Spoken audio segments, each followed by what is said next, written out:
di surga. Haleluya, Tuhan sudah sediakan. Amin, haleluya.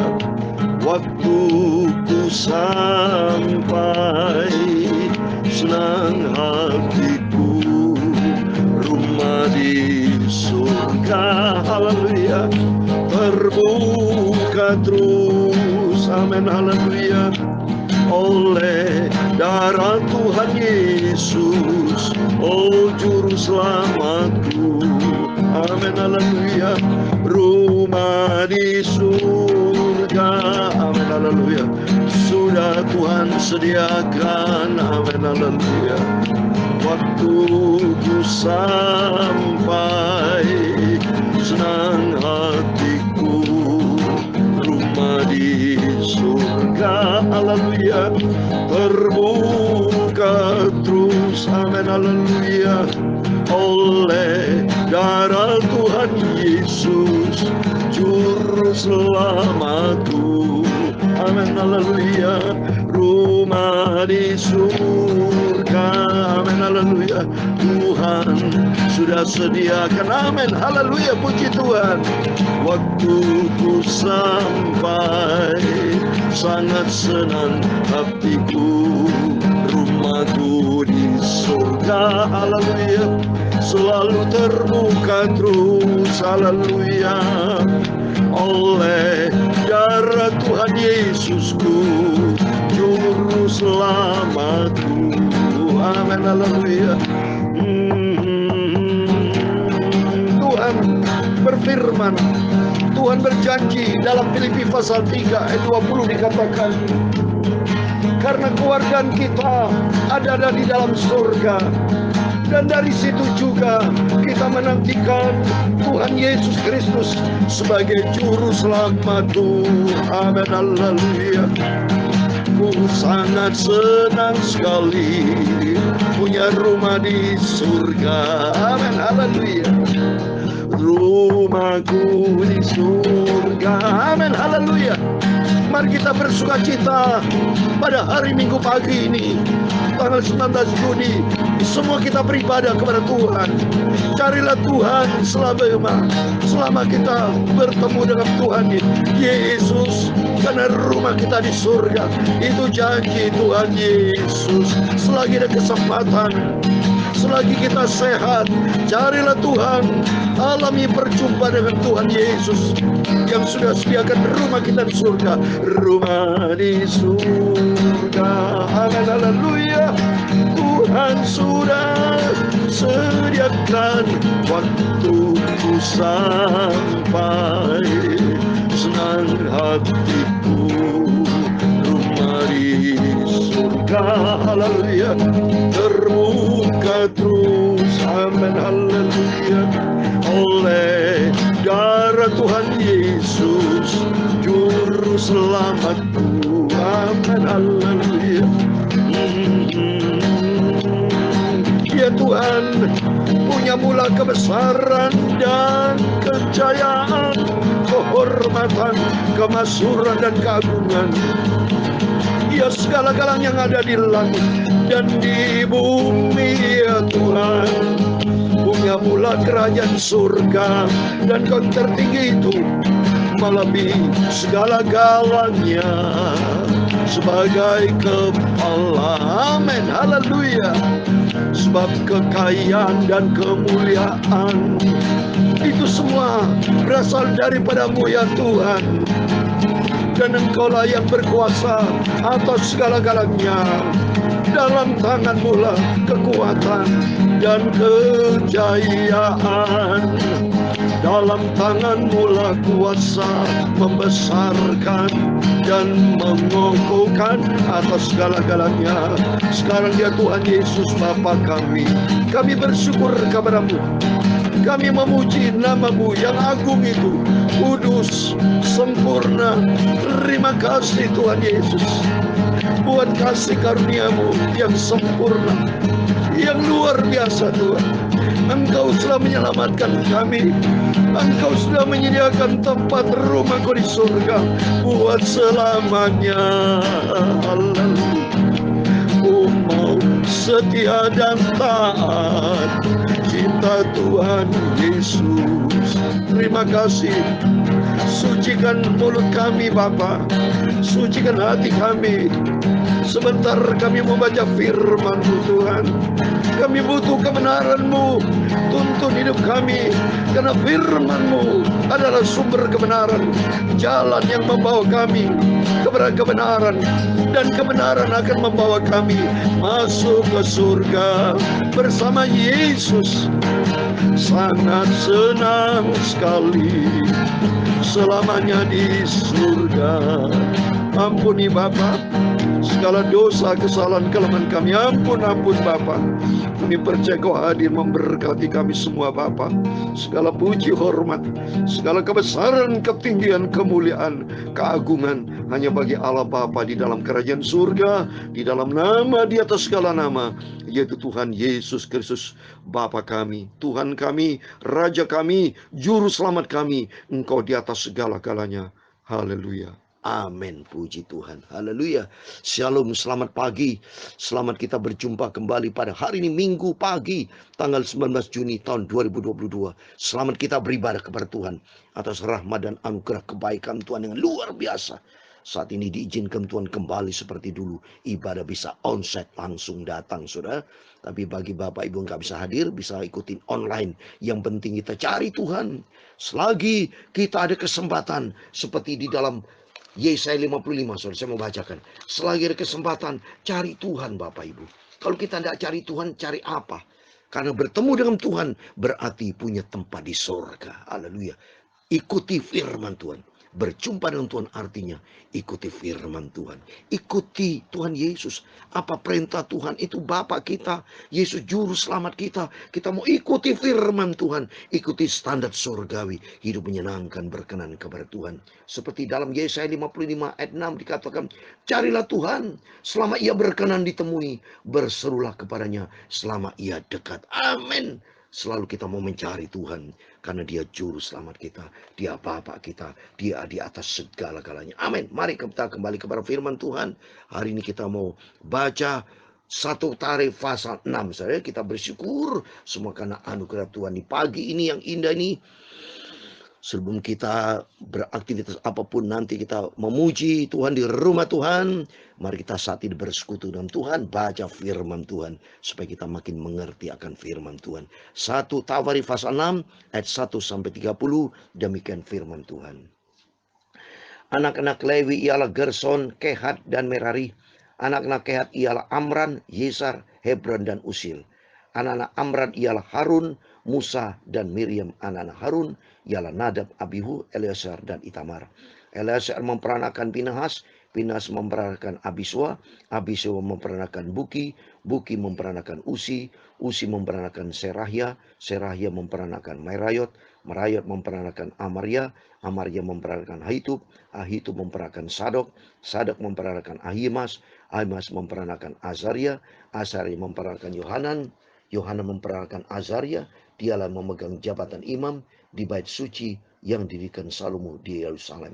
Azaria memperanakan Amaria, Amaria memperanakan Ahitub, Ahitub memperanakan Zadok, Zadok memperanakan Salum, Salum memperanakan Hilkia, Hilkia memperanakan Azaria, Azaria memperanakan Seraya, Seraya memperanakan Yosadak. Yosadak turut diangkut ketika Tuhan membiarkan orang Yehuda dan Yerusalem diangkut ke dalam pembuangan oleh Nebukadnezar. Anak-anak Lewi ialah Gerson, Kehat, dan Merari. Inilah nama anak-anak Gerson, Libni, dan Simei. Anak-anak Kehat ialah Amram, Yesar, Hebron, dan Yusil. Anak-anak Merari ialah Mahli dan Musi. Inilah kaum-kaum suku Lewi dalam puak-puak mereka. Daripada Gersom ialah Libni, anaknya, dan anak orang ini ialah Yahat, dan anak orang ialah Sima. Dan anak orang ialah Yoah, dan anak orang ialah Ido, dan anak orang ialah Zera, dan anak orang ialah Yatrai. Keturunan Kehat ialah Aminadab anaknya, dan anak orang ini ialah Korah, dan anak orang ialah Asir. Dan anak orang ialah Elkana, dan anak orang ialah Ebiasap, dan anak orang ialah Asir. Dan anak orang ini ialah Tahat, dan anak orang ialah Uzril, dan anak orang ialah Usia, dan anak orang ialah Zaul. Anak-anak Elkana ialah Amasai dan Ahimot. dan anak orang ini ialah Elkana, dan anak orang ini ialah Sofai, dan anak orang ini ialah Nahat, dan anak orang ialah Eliab, dan anak orang ialah Yeroham, dan anak orang ialah Elkana. Anak-anak Samuel ialah Yoel, anak sulung, dan anak yang kedua ialah Abia. Keturunan Merari ialah Mahli, dan anak orang ialah Libni, anak orang ini ialah Simei, dan anak orang ini ialah Usa. Ayat 30 terakhir. Dan anak orang ini ialah Simea, dan anak orang ialah Hagia, dan anak ialah Asaya. Amin. Puji Tuhan, demikian firman Tuhan yang kita baca dengan tekun sabar, saudara ya. Ini belajar kita baca firman, didik kita sabar baca nama anak-anak keturunan-keturunan kita. Semua adalah anak-anak diciptakan oleh Tuhan Yesus. Maka di dalam nama Tuhan Yesus itu yang sudah kita baca, 1 Tawarikh pasal 6 ayat 1-30. Mari kita menjadi anak Tuhan setia, cinta Tuhan Yesus, dan taat kepada firman Tuhan. Sehingga hidup kita diberkati sama Tuhan. Amin, puji Tuhan. Saya mau cerita di sini tentang 3 orang yang namanya disebut di dalam Alkitab. Yang penting ada sejarah. Yang pertama tentang Musa, dan kedua tentang anak dari Harun ialah Nadab dan Abihu, seperti di ayat ketiga. Anak-anak Amram ialah Harun, Musa dan Miriam. Anak-anak Harun ialah Nadab dan Abihu, Eleazar dan Itamar. Dan di pada ayat 28 ada sebut anak-anak Samuel ya. Jadi saya mau cerita secara singkat yang berkaitan dengan Musa, yang berkaitan dengan Nadab dan Abihu, dan kedua yang bicara tentang Samuel. Jadi ternyata di sini ada 2 jenis kelompok manusia. Yang pertama manusia yang hidupnya takut kepada Tuhan, yang hidupnya sesuai dengan firman Tuhan. Dan yang kedua hidupnya yang tidak sesuai dengan perintah Tuhan. Yang pertama sebut Musa dan Samuel adalah hamba Tuhan, nabi, adalah hakim. Nabi Samuel sebut juga hakim bangsa Israel. Karena hidupnya takut akan Tuhan, dipilih Tuhan. Termasuk nabi yang pertama itu Musa, yang dipilih sama Tuhan untuk memimpin bangsa Israel. Saya mau lihat baca firman Tuhan di sini. Yang pertama adalah Musa. Musa ditetapkan Tuhan, kalau saudara baca di kitab Keluaran ya. Musa dari suku Lewi, saudara. Suku Lewi ini, kita ini semua adalah bangsa Israel. 12 suku bangsa Israel yang disebut kemarin. Saya sudah katakan Israel awalnya dari nama Yakob ya, yang dipilih sama Tuhan, diubah namanya kehidupan yang baru dan menjadi Israel. Artinya orang bergaul dengan Tuhan, berkumpul dengan Tuhan, melawan Tuhan dalam arti berkumpulan persahabatan dengan Tuhan, membangun hubungan akrab dengan Tuhan. Sehingga Tuhan berkata diubah namanya bukan Yakob lagi, tapi Israel. Nah, Israel ini punya 12 suku bangsa Israel yang Bapak Ibu sudah saya terangkan waktu yang lalu. Jadi sekarang saya mau sebut yang berkaitan Musa. Musa kalau menurut Alkitab, Musa punya sifat baik, saudara. Ya, kalau kita baca di dalam kitab Bilangan, makanya kita harus menjadi orang yang baik, Bapak. Sehingga kalau menjadi karakter baik itu dipilih sama Tuhan. Dan kalau kita lihat di sini di Bilangan pasal 12, di ayat ketiga, di ayat ke-7, kita mau tiru orang-orang di dalam Alkitab yang hidupnya berkenan kepada Tuhan, yang punya karakter, yang punya jejak langkah rekod yang baik. Itu makanya dipilih sama Tuhan Musa untuk memimpin bangsa Israel keluar dari Mesir, masuk ke dalam tanah perjanjian. Kan ternyata Musa itu dipilih sama Tuhan karena hidupnya karakternya kualitas baik.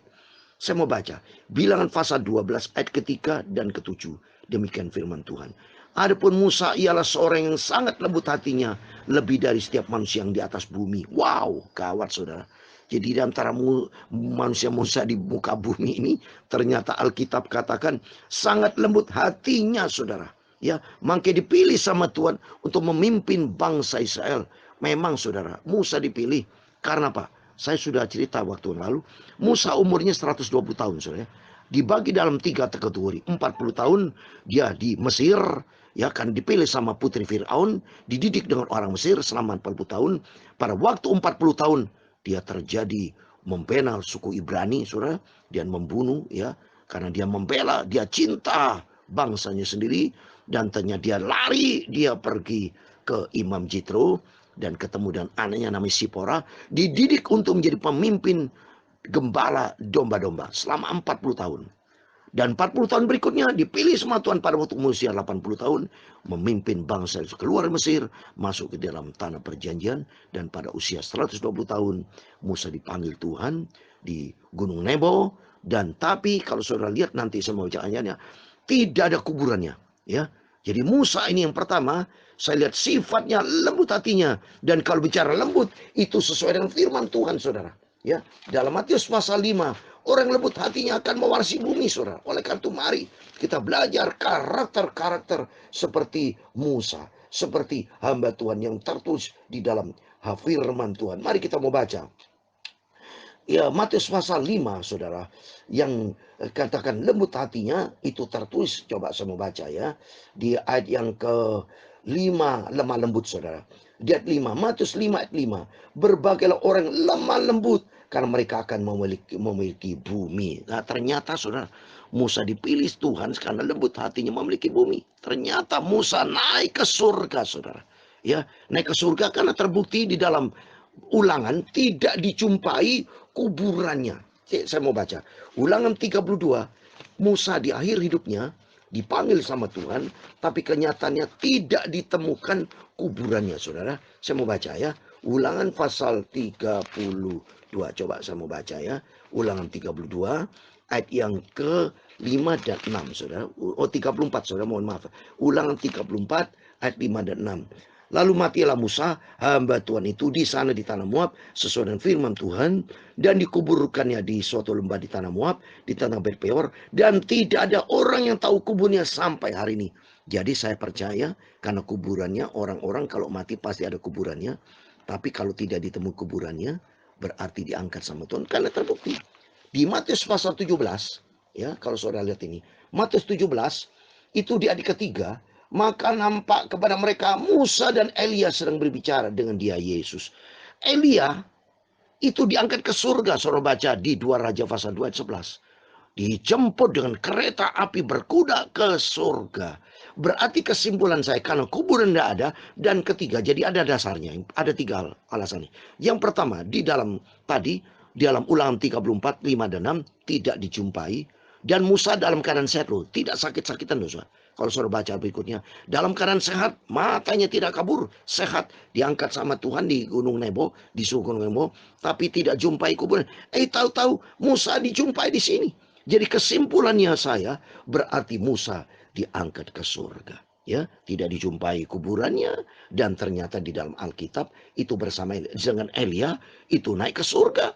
Ya, hidup-hidup itu kalau saudara baca 2 Raja pasal 2 ayat 11. Dan ketiga di sini jumpa dengan Tuhan Yesus di surga penuh dengan kemuliaannya. Elia kan di surga, berarti Musa diangkat. Karena apa? Lembut hatinya. Dan berikutnya saudara, kalau Musa lihat ini di bilangan tadi pasal 12, saya mau baca berikutnya. Sifat karakter berikutnya Musa sangat baik, saudara. Apa yang terbaik? Coba saya mau baca. Di ayat yang ke-7, saudara ya. Di ayat ke-7 dikatakan Musa, bilangan 12 ayat 7, bukan demikian hambaku Musa, seorang yang setia dalam segenap rumahku. Ini ayat ke-7. Berarti mari, selain dia sifatnya lemah lembut, hatinya baik, dia punya sifat yang setia. Setia dan ada di dalam ketiga, dia di dalam rumah Tuhan. Jadi mari kita ikuti firman Tuhan supaya kita belajar memiliki sifat seperti Musa, yaitu hidupnya dia lemah lembut karakternya, dan kedua setia dan ada di dalam persekutuan dengan Tuhan, sehingga orang yang bergaul karib dengan Tuhan seperti Henokh, dia diangkat ke surga. Itu Musa. Dan kedua, Nadab dan Abihu. Nadab, Abihu, sifat karakter manusia yang kedua ini tidak baik. Kan tertulis dalam Imamat, saudara. Dia mati, saudara. Mati, hidup-hidup, saudara.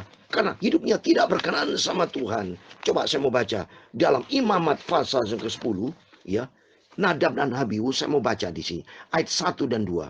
Kemudian anak Harun ialah Nadab dan Abihu masing-masing mengambil perbarannya, membubuk api ke dalamnya, serta menaruh ukupan di atas api itu. Dengan demikian mereka mempersembahkan ke hadapan Tuhan api asing yang tidak diperintahkan kepada mereka. Maka keluarlah api dari hadapan Tuhan, lalu menghanguskan keduanya sehingga mati di hadapan Tuhan. Jadi Nadab, Abihu mati dengan tidak hormat. Karena hidupnya tidak taat, tidak menuruti perintah Tuhan. Jadi di sini kita belajar. Mari Kita menjadi hamba-hamba Tuhan, anak Tuhan yang taat kepada firman Tuhan, yang memiliki sifat seperti Musa, lemah lembut, saudara. Dan kedua, memiliki sifat kesetiaan. Dan ketiga, membangun persekutuan dengan Tuhan. Jangan pernah melanggar perintah Tuhan. Nadab Abihu mati karena hidupnya tidak berkenan kepada Tuhan. Dan ketiga, mari kita lihat di sini Samuel, ya. Samuel hidupnya menjadi nabi yang dipilih Tuhan untuk mengangkat Raja Saul sebagai raja, untuk mendoakan, untuk melantik, mengurapi Daud menjadi raja. Itu Nabi Samuel. Dan Nabi Samuel satu-satunya nabi di dalam Alkitab. Samuel pasal 8 diizinkan Tuhan pada waktu Raja Saul berdosa di Engedor itu. Akhirnya apa, saudara? Diizinkan sama Tuhan untuk menegur Raja Saul, karena Raja Saul hidupnya tidak berkenan kepada Tuhan. Maka diizinkan sama Tuhan pada waktu Raja Saul itu di Endor, dia berjumpa mencari seorang perempuan yang sanggup memanggil arwah. Semua dalam otoritas Tuhan, saudara, ya. Sehingga Tuhan izinkan Samuel itu. Di ayat 13 saya mau baca. Maka berbicara raja kepadanya, janganlah takut. Tapi apa yang kau lihat? Perempuan itu menjawab Saul, aku melihat sesuatu yang ilahi. Bicara ilahi itu bicara tentang Tuhan. Dan ternyata muncul izinkan Tuhan di ayat 16. Lalu berbicara Samuel, mengapa engkau bertanya kepadaku, padahal Tuhan telah undur daripadamu dan telah menjadi musuhmu. Ayat 17. Tuhan telah melakukan kepadamu seperti yang difirmankan dengan perantaranku, yakni Tuhan telah mengoyakkan kerajaan dari tanganmu dan telah memberikannya kepada orang lain, kepada Daud. Karena apa? Karena ayat 18. Karena engkau tidak mendengarkan suara Tuhan dan tidak melaksanakan murkanya yang bernyala atas Amalek. Itulah sebabnya Tuhan melakukan hal itu kepadamu pada hari ini. Jadi diizinkan Tuhan Samuel itu untuk menegur Raja Saul supaya dia bertobat. Ini satu-satunya, saudara, nabi yang diizinkan Tuhan untuk dipanggil, diizinkan sama Tuhan untuk menegur supaya Raja Saul bertobat karena kehidupannya murtad, tidak berkenan kepada Tuhan. Jadi di sini kita mari belajar di sini. Mari kita menjadi anak Tuhan yang taat kepada Tuhan. Menjadi anak Tuhan berkenan kepada Tuhan. Sehingga demikian suatu hari kelak kita masuk di dalam kerajaan surga. Amin. Tuhan memberkati kita semua. Rumah di surga. Amin. Haleluya. Tuhan sudah sediakan. Amin. Haleluya. Waktu ku sampai, haleluya, senang hatiku. Rumah di surga, haleluya, terbuka terus, amin, haleluya. Oleh darah Tuhan Yesus, juru selamatku, amin, haleluya. Oleh darah Tuhan Yesus, juru selamatku, rumahku di surga, amin. Tuhan memberkati engkau dan melindungi engkau. Tuhan menyinari engkau dengan wajahnya dan memberi engkau kasih karunia.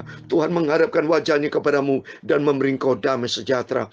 Bapa kami yang di surga, dikuduskan namamu, datanglah kerajaanmu, jadilah kehendakmu di bumi seperti di surga. Berikan kami pada hari ini makanan kami secukupnya, dan ampunilah kami akan kesalahan kami, seperti kami juga mengampuni orang bersalah kepada kami. Dan jangan membawa kami ke dalam pencobaan, tetapi lepaskanlah kami dari orang jahat, karena engkaulah yang punya kerajaan dan kuasa dan kemuliaan sampai selama-lamanya. Amin. Puji Tuhan. Selamat hari Minggu. Selamat beribadah kepada Tuhan. Selamat kita alami perjumpaan dengan Tuhan. Mari hidup kita seperti hamba Tuhan Musa. Hidupnya setia dalam rumah Tuhan. Membangun persekutuan dengan Tuhan. Hidupnya taat. Hidup menyenangkan hati Tuhan. Dan seperti Samuel, hidup berkenan kepada Tuhan. Sampai suatu hari kita masuk dalam kerajaan surga. Amin. Immanuel, Tuhan bersama kita. Amin.